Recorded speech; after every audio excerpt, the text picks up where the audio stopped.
Good morning. It's good to see you. I see some familiar faces and then there's faces I don't recognize, but it's good to be here and we're thankful for this church and just the blessings that this church has been to so many people over the years and the impact that it's had. And I driving in here this morning, one thing that I've thought about the last couple of days, thinking about being here and speaking, is when this building, these grounds were started, I was just a little guy, and I was out here quite a bit. My dad, and he said, "Here's a bucket. You see all the nails laying around as they're building. It's your job to pick them up." I had to apologize if I missed a few and you got a nail in your tire. I'm sorry. I'm sure I was maybe kicking at some rocks or something. Maybe missed a few, but it is good to be here. There's a lot of memories here.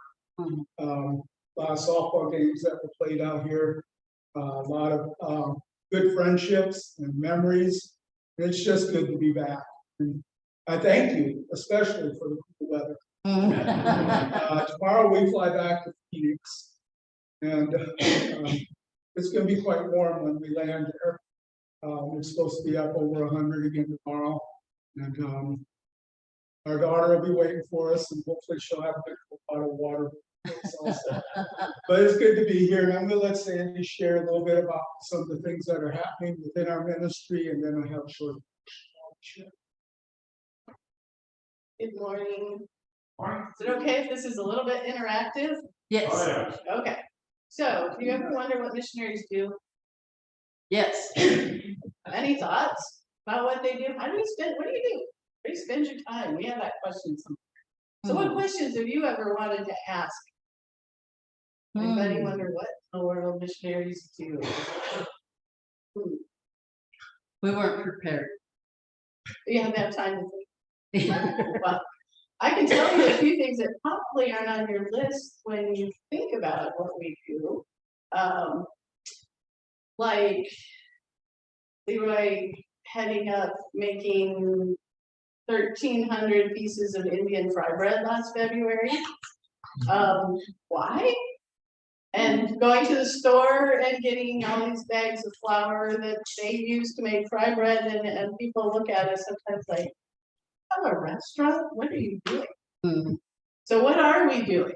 Well, we have a kids camp ministry, and people in Arizona love to eat fry bread. And if you make it and say you'll take a donation, this February over $10,000 came in for the ministry by making fry bread. So that's one of the things. As I was thinking, just what is it that we do? Do you have phones? Are you on your phone a lot? Most people are, right? We get prayer requests. We get phone calls about somebody that's sick, who's prayed for. We send out messages. We, just what you do on your phone is probably what we do on ours.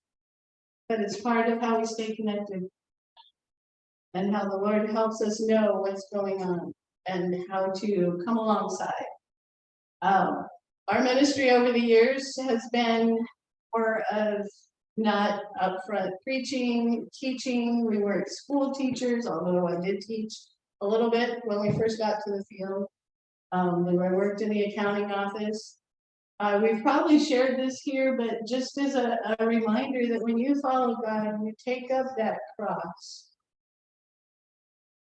And those verses were so perfect. We need to count the cost, but the cost is we can't do it ourselves. We can't carry our own cross. We can't do what he asks us to do. He has to help us do it, right? It's in his strength. And so along the way, we've done things we never thought we could do. And like I said, I think we might have shared this here before. What we went thinking we were going to do was be dorm parents for 5th and 6th grade girls.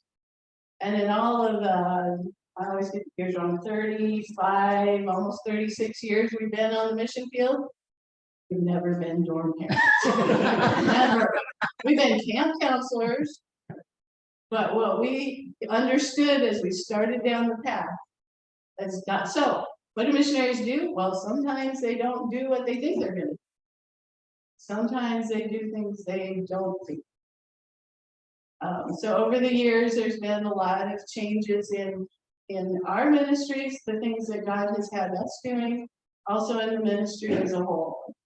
And as we first went, I thought we were going to be dorm parents, and then I thought I had to, I finished nursing school, and I thought I would learn from the nurse that was there and ease into that job. We got there, she left.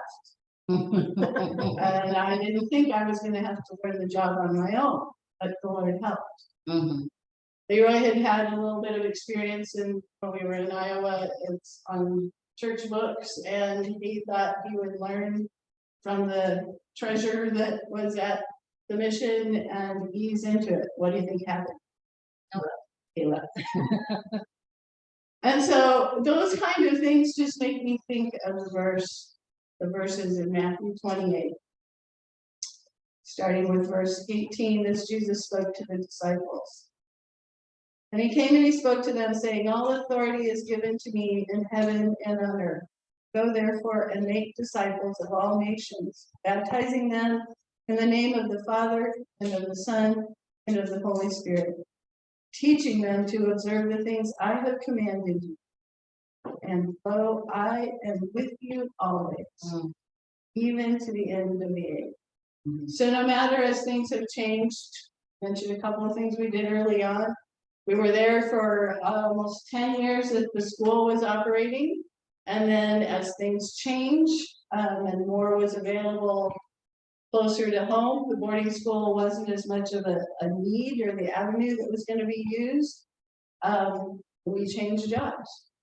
Again, God was like, I need you to do this. And he put us in leadership over not just that school ministry, but the field that WGM had there. So ministries on the Tohono Reservation and on the Navajo Reservation of Kirtland area, just down the road from Kirtland Hope. And so we began to expand out from what we were doing at the school campus in Phoenix and visit and travel and those kind of things. And in that, different opportunities came as well. I started doing maintenance on some of the mission houses. Well, that wasn't in his training. Well, picking up nails was a beginning. So, but just the Lord's faithfulness in that. And then as the camp ministry started, he had to go back and what you have to pull out of your experiences in high school for that. For those of you that, this is where God's leading and he gives us things, but sometimes they stay in the pocket for a while. What did you end up doing that you trained for in high school? Started cooking again. Yes. You started running the kitchen, feeding the kids during camp and different events. And one of the things that the kids would do, somebody trained them to do, they'd come in for meals. What's for dinner, Mr. LeRoy? And so then he'd tell them.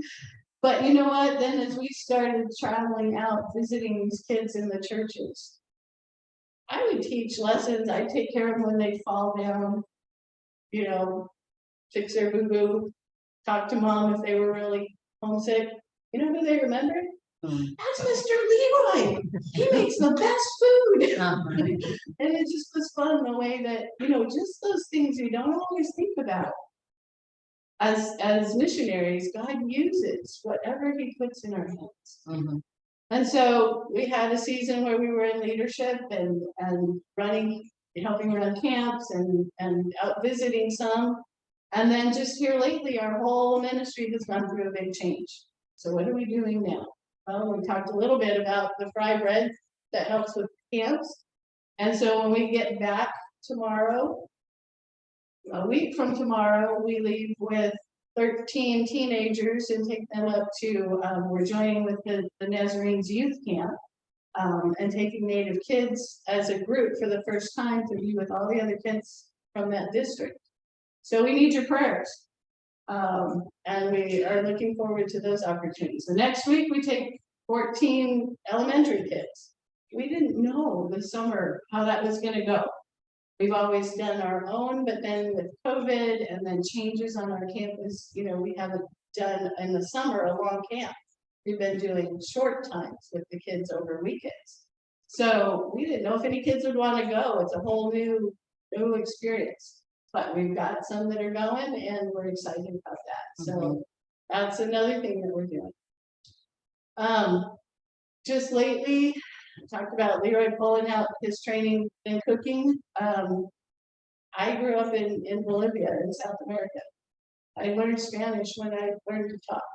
I haven't used it very much at all. I mean, I hear it, but we've been visiting off and on with the pastor that would bring kids to kids camp, and they live in Yuma. And the Cocopa tribe is, you know, the reservations in Arizona, but part of the tribe, part of the people live in Mexico. So the, you know, the border, the international border goes right through their homeland. Well, the Arizona part of the tribe speak English. The Mexico side, they speak Spanish. But this little church where our pastor friends Ray and June are, and she is Cocopa. They go over every couple weeks and hold, you know, help in a little church down there.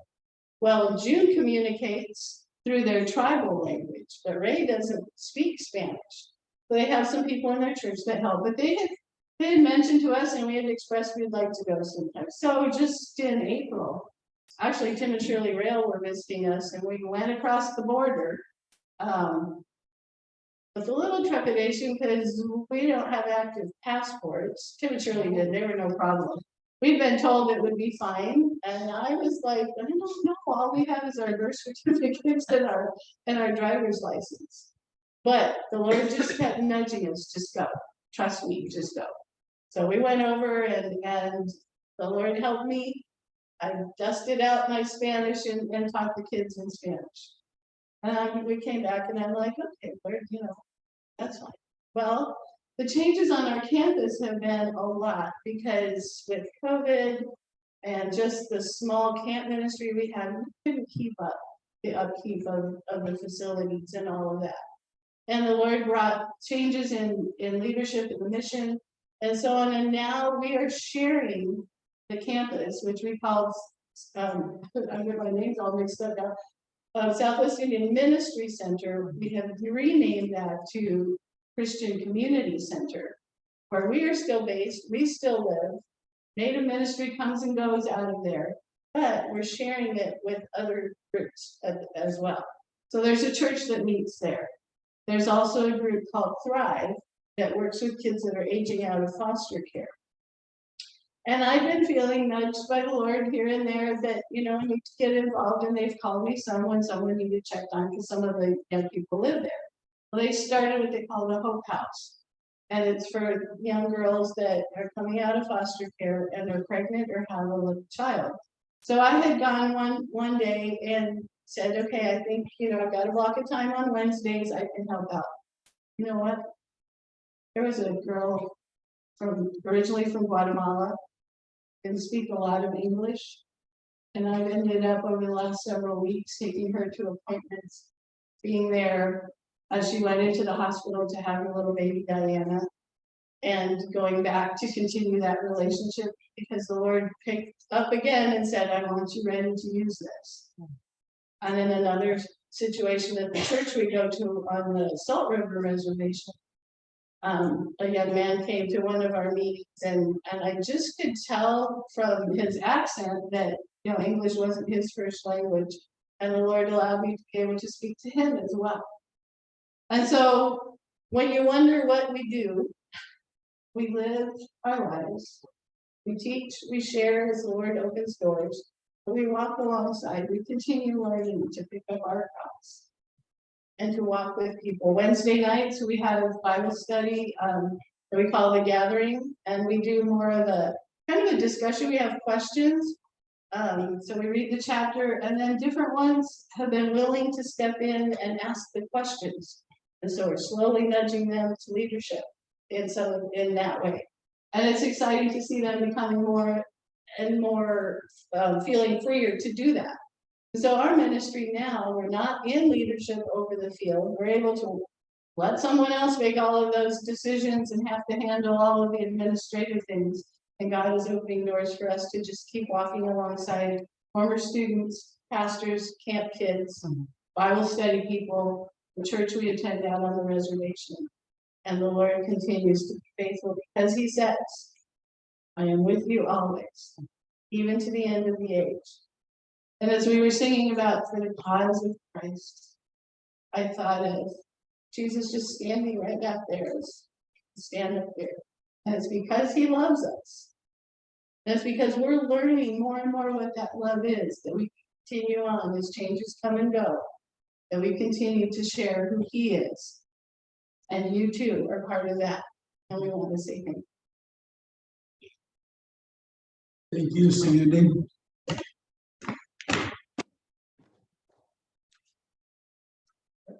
After Dorothy twisted my arm enough, I said, sure, I will come. I will share. I was asking the Lord, what do you want me to share? What can I share with these people? And the first, one of the phrases that came to my mind was, great is thy faithfulness. I'm thinking of the song, great is thy faithfulness. And how faithful God has been. Sandy and I, another year and about 3 months, we will actually say we've been with the mission 40 years. Now, she's a lifer with the mission since she was born into.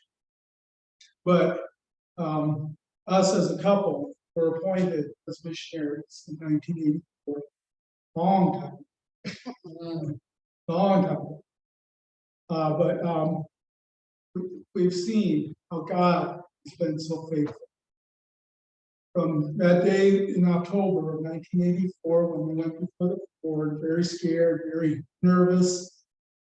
What are they going to say? Are they going to say we're fit to be missionaries? Are they going to say, you go get more training? At the end of that board meeting, they said, congratulations, we are going to send you to Southwest Indian School. We want you to be dorm parents. And that was the beginning of a new journey for Sandy and I. And it involved a lot of things. Not just a quick trip out to Arizona. It involved raising funds. It involved speaking in churches and sharing. People that I didn't always know. And making me get up in front of them. I'm not a upfront person. I like to be behind the scenes. I wanted to use, when I was in high school, I was on the stage crew and loved helping build the props and setting the lights and making sure the sound was good, doing all that. But the whole play productions and stuff, that was for the actors, and that wasn't me. That wasn't where I wanted to be up front. And then the Lord took me to Bible college, and I tried to take homiletics and got very sick the very first time. I got up to speak in front of the class and got through about a small part of my sermon and had to leave because I was just so sick. And I won't do that today. And it's still a nervousness in me, but I can get up in front and talk to people. And the Lord has been with us. And so that whole theme of great is thy faithfulness. That's one of the themes that I thought about. The other one is, behold, I will do a new thing. But back to great is thy faithfulness, we're reminded that God has faithfully led us each step of the way. He had us in the right places at the right time to do his ministry, and he guided us. He provided for us. Our first deputation took almost 2 years, but it was in his time. He put us with a family that Sandy was able to share the gospel.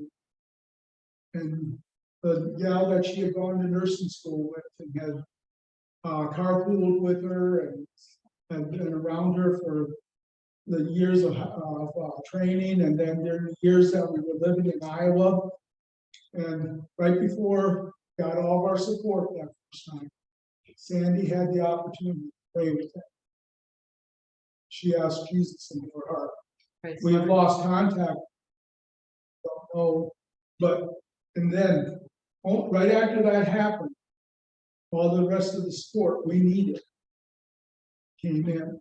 So it was not my timing, because we thought it would take us a year to get done. And the school was expecting us in about a year, but it turned out to be 2 years before we got there. But God was good. God always provided. He gave us the wisdom that we need at the right time to take on doing things that we weren't expecting, that we didn't expect. To be willing, to be flexible. He gave us strength when we didn't feel like we could go on. There were days in leadership, in Sandy being school nurse. We had our son who was 18 months old when we got there. And then less than a year after we were there, our daughter was born. And so we had 2 little ones. And Sandy was a nurse, and we had 120 students about at that time. And in the morning, there was always all the nursing calls. This person isn't feeling well, or this person needs this. And Sandy was over at the clinic. I was at home taking care of the little ones until I had to be up in the office to do the treasurer's work. And there was a period there where I'd take our daughter, who was the youngest, up to the office with me, because Sandy was, Jonathan was in preschool. Sandy was in the nurse's office. I take my daughter up to the office, and she would be in the office, and I'd hand the hairbrush to one of the ladies in the office and say, "Can you help me with your hair?" But then there were days when we just felt like we could go on. But God gave us the strength. God was there with us, and He was so faithful. And then, as I've already mentioned, the finances to do the ministry. Just the way God provided, He was faithful in doing all that. And I'm just marvel at how over these 38 plus years that we have been doing this ministry, every time we had a need, God provided. There were some times when it was a bit nerve-wracking, but yet God provided. In these days, God is still providing. And being able to do this ministries with kids, it's just been exciting. We've been able to travel in the last year. We've been a hard thing that we've done is we've had to help with funerals for Native people, for some of our co-workers in the last 18 months, something that we've had to deal with. But the Lord has helped us to have the funds to even be able to travel to these places, to with these families, to comfort them. And so just great is God's faithfulness. Whenever He calls us, He does provide, and He will meet our needs. And in Isaiah chapter 43, verse 19, it says, "Behold, I will do a new thing. Now it shall spring forth. It shall spring forth. Shall you not know it? I will make a road in the wilderness and rivers." And that's what it's been. He has made a way, and he's been doing new things. So as I think about our seasons of ministry, our first season was from 84 to 98 when we closed the boarding school, and He provided. He was faithful, and we were doing new things that I didn't think I'd been trained for in Bible college even, or as a young missionary, but yet He knew that we needed to be flexible and willing to do those things.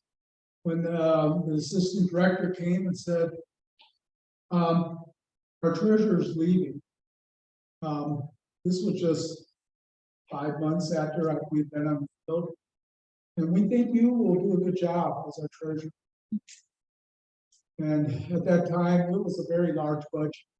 She was working, building a few building projects still going on. And I did not feel qualified. I was just starting to understand some of the basics that they were in the office. And yet, God helped in those 3 years that I served in that position. And just so grateful for how he worked there.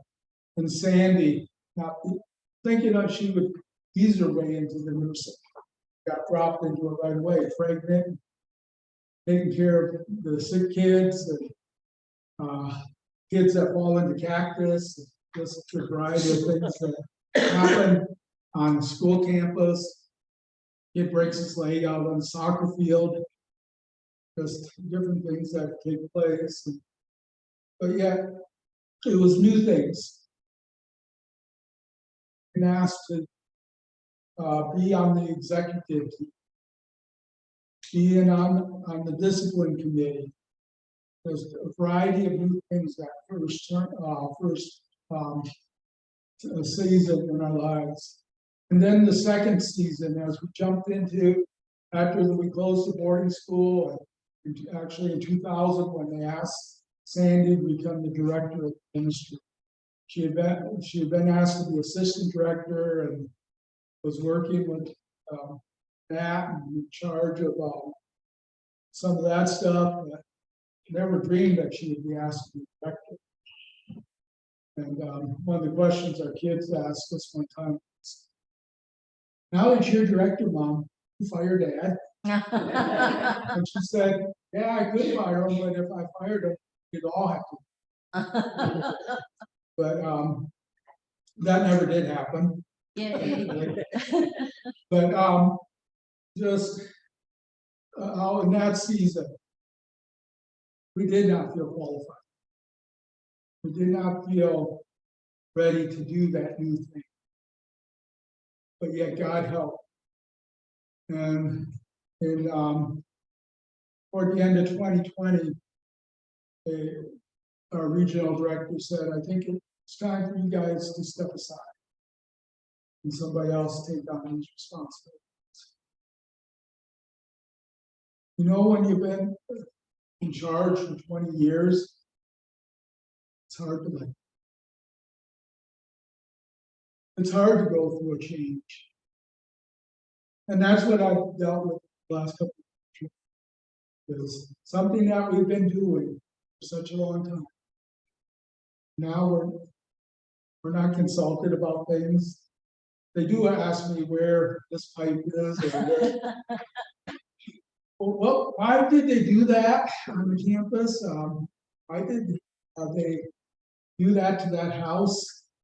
I said, well, that's what we had the funds for, and that's what we thought that was going to be best.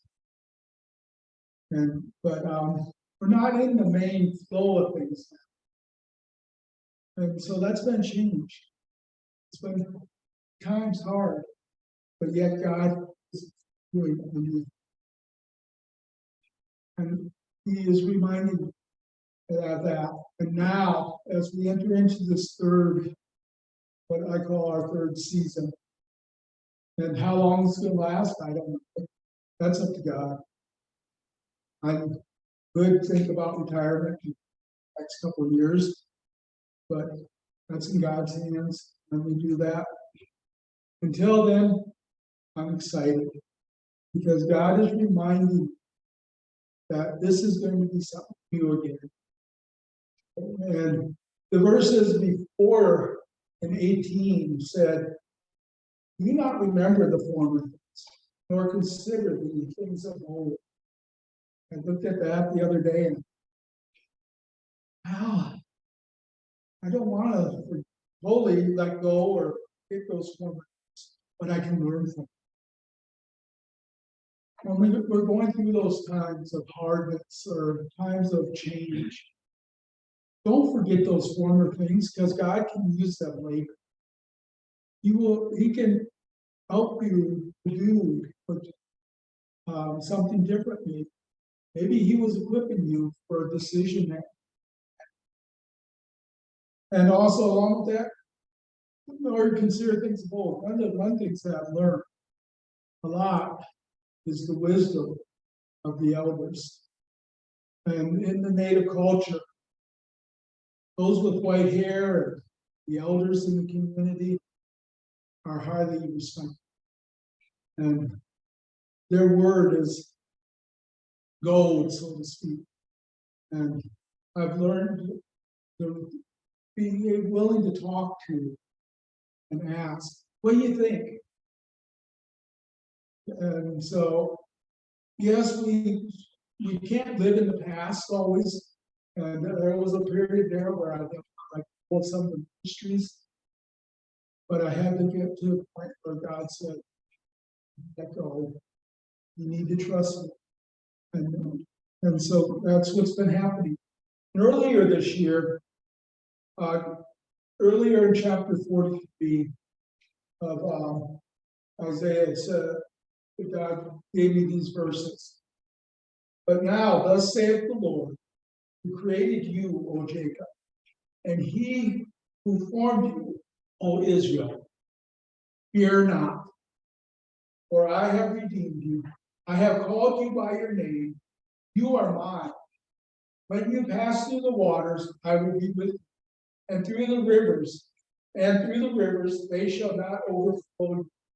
And when you walk through the fire, you shall not be burned, nor shall the flame scorch you.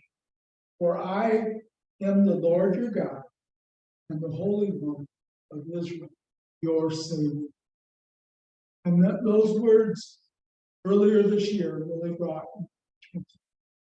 And I hope they bring encouragement to you. I know the church, the denomination, guys are all going through a lot of changes. I'm wondering, what is God doing to you? And I need to remind you, I wear a bracelet that says, God's got this. And he's got something in store for you guys. He's got something in store for Sandy. Don't know all the picture yet, but yet God knows it, and he's going to do it. Let's pray. Father, we thank you for just this time to share together. And Lord, I thank you for this group that's so gathering together, encouraging one another. And Lord, I pray that you would encourage them today, that you would just guide them, help them to see what you are doing for them today. And Lord, help us to trust you that are there with us each step of the way, wherever you take us. Amen. It has been a joy to have missionaries with us today. It's been a while since we've had missionaries come to visit. And we're just so thankful they were able to come. If you do want to know more about their ministry, please connect with them. They have an email address list that they send out emails to periodically. They can hook you up with their Facebook page, and you can see what's happening there. You can also, and they didn't mention this, but I'm going to, you also can support them financially. They will never turn down money. And it helps them to do the work that God has called them to do, which we heard about today, and we're very thankful for that. So if you are interested in doing that, you can put money in an envelope today, just mark it for LeRoy and Sandy or the missionaries, whatever you want to put on that. Tammy will figure it out. You can also write a check, whatever you'd like to do. You can also go out to the World Gospel Mission website and you can give there too. So if you do it today and you're writing the check, make it out to White Cross Church and we'll make sure that it gets to them. So we just want to thank them for coming today, for sharing with us. I really appreciated what LeRoy said throughout the whole thing, but at the very end. And this will be our benediction. When you go through deep waters, I will be with you. When you go through rivers of difficulty, you will not drown. When you walk through the fire of oppression. You will not be burned up. The flames will not consume you. For I am the Lord your God, the Holy One of Israel. So thank you for being with us today. Have a wonderful day celebrating Angela. Woo-hoo! And we'll see you next week.